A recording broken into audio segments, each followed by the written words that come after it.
Garden uncle, मैं भी आपके साथ खाना खाऊं? नहीं बेटा, आप मेरे साथ बैठ के खाना नहीं खा सकते। क्यों? मैं क्यों नहीं खा सकती आपके साथ खाना? क्योंकि बेटा आप अमीर हो और हम गरीब हैं। आप ऐसे हमारे साथ बैठ के खाना खाओगे तो अच्छा थोड़ी लगेगा। गार्डन अंकल, आप इतने गरीब हो कि आप मुझे खाना भी नहीं खिला सकते? नहीं बेटा, इतना तो गरीब नहीं हूँ। आपको खाना खाना है? हाँ। तो आओ मैं खिलाऊं। ओए भाभी, देखना वो गार्ड के साथ बैठ के खाना खा रही है। तो मैं बताती हूँ, बहुत बिगड़ गई है। जिया, क्या कर रही थी? तुझे मैंने कितनी बार समझाया ना, ऐसे किसी के भी साथ बैठ के खाना नहीं खाते। तो क्यों बैठने लगी थी उसके साथ? समझ में नहीं आती बात? बेटा नौकर है वो, हमारा काम करता है हमारे लिए, हमसे तनख्वाह लेता है। हम उसके साथ बैठ के उसका गंदा खाना खाएंगे? मम्मी, आप काम कर रहे थे, मुझे भूख लगी थी तो मैं इनके साथ खाना खाने बैठ गई। अच्छा, मैं काम कर रही थी तो तू किसी भी कबाड़ी भिखारी के साथ बैठ के खाना खाने लग जाएगी क्या? अरे बेटा, वो गंदे लोग हैं, गंदी तरीके से रहते हैं, सफाई से कोई लेना देना नहीं है उनका। तुझे भूख लगी थी मुझे बताती, मैं काम छोड़ के तुझे खाना दे देती।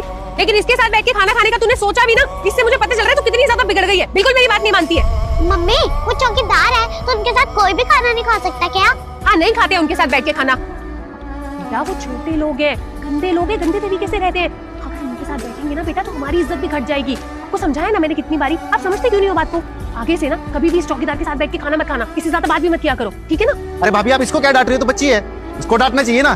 तू तो बड़ा है बे, तुझे दिख नहीं रहा? उसको साथ बैठा के खिला रहा है तू, हमसे बराबरी करने की कोशिश कर रहा है तू। बताऊं तुझे भी?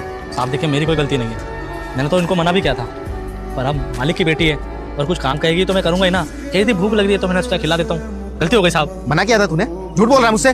मैंने अपनी आंखों से देखा है कैसे तू उसको अपने गंदे हाथों से छू रहा था बैठाने के लिए, और इन्हीं गंदे हाथों से खाना खिलाता तू हमारी भतीजी को। आज के बाद ना मेरी भतीजी को हाथ मत लगा दियो। तेरे जैसा गंदा आदमी से छुए मुझे पसंद नहीं, समझा? गलती हो गई साहब, आगे से ऐसी गलती कभी नहीं करूंगा। कभी साथ नहीं बिठा के खाना खिलाऊंगा साहब। इस बच्चे को पता नहीं साहब कि हमारे बीच में कितना अंतर है, पर मैं इसको कभी अपने साथ नहीं बिठाऊंगा साहब। ऐसी गलती ना दोबारा नहीं होनी चाहिए, वरना नौकरी से निकालूंगा और हाथ पैर तोड़ूंगा, वो अलग, समझा? चाची, मैंने इतनी बड़ी गलती भी नहीं करी थी जो आप इनको डांट रहे हो। बेटा गलती है, लेकिन आपकी नहीं, इसकी। अरे इसे अपनी औकात का पता होना चाहिए ना। और बेटा अभी आगे से ध्यान रखना, ऐसे दो कोड़ी के आदमी के साथ बैठ के खाना खाने की जरूरत नहीं है।